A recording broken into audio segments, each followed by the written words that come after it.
To je bila osnovna verzija, sedaj pa poglejmo posebnosti. Torej, največja posebnost je zagotovo ta zdrs tipk.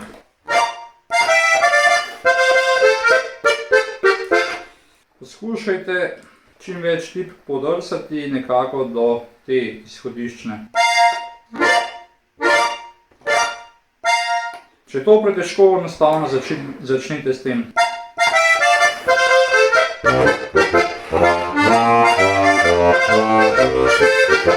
Potem imamo tukaj,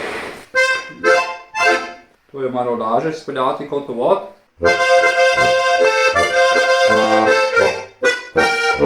Namesto si lahko olajšate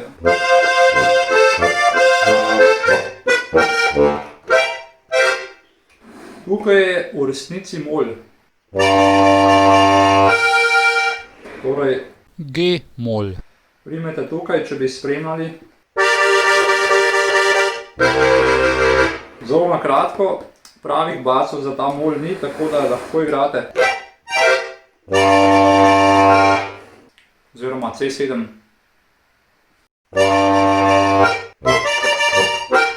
Ali pa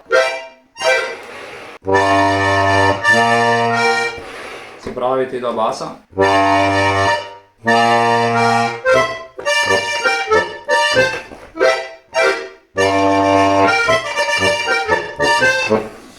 Tukaj si lahko tudi poenostavimo.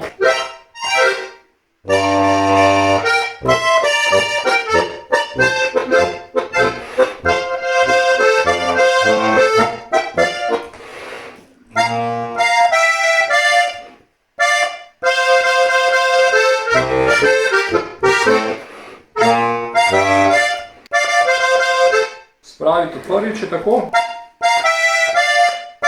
Dvakrat gor in potem 4-krat dol. Drugič. Tukaj v bistvu 3-krat, se pravi, prvič sem že zaigral. Prvič in potem še 2-krat. In dol 3-krat.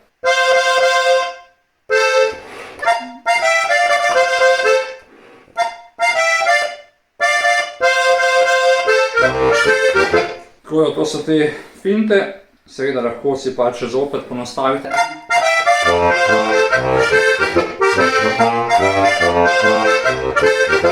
In potem imamo še tretji del.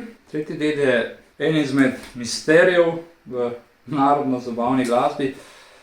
Več harmonikarjev sem vprašal, kaj tukaj narediti. Nikoli nisem dobil pravega odgovora, razen od enega vrhunskega harmonikarja, ki mi je neko preprosto rešitev postavil, katero sem tudi tukaj zaigral. Ampak, če imate vi boljšo, mi prosim pošljite. Sicer je pa najbolje tukaj samo spremljati navaden C-dur, ker ni neke konkretne melodije.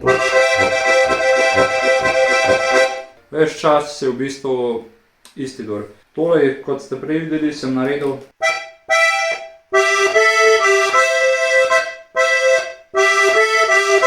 Tukaj lahko še malo dodelamo, tako.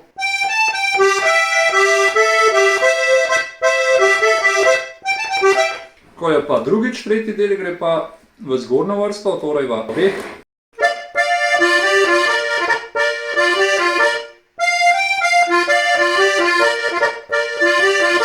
To je to, potem pa še zaključek, ko se ustavi.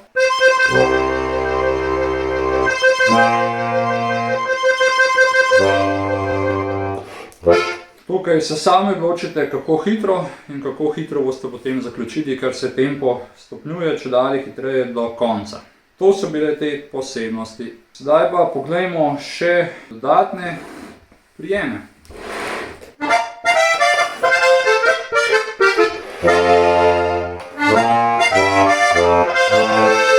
Torej, tukaj Tukaj lahko igramo 3 glase ali dvoglase.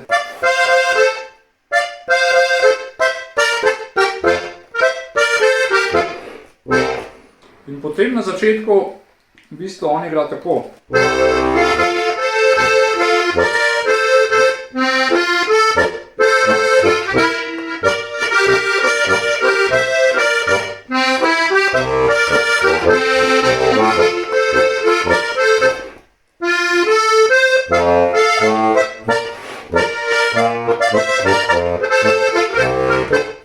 Tako da lahko vedno uporabite tudi ta namesto, in pa naprej dalje. Ali tako.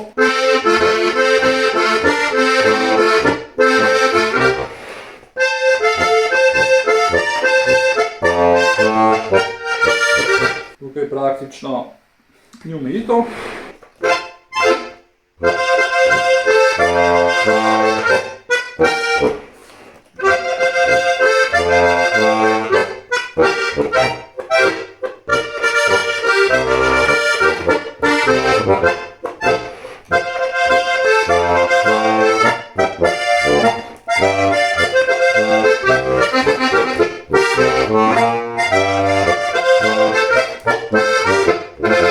Še basi.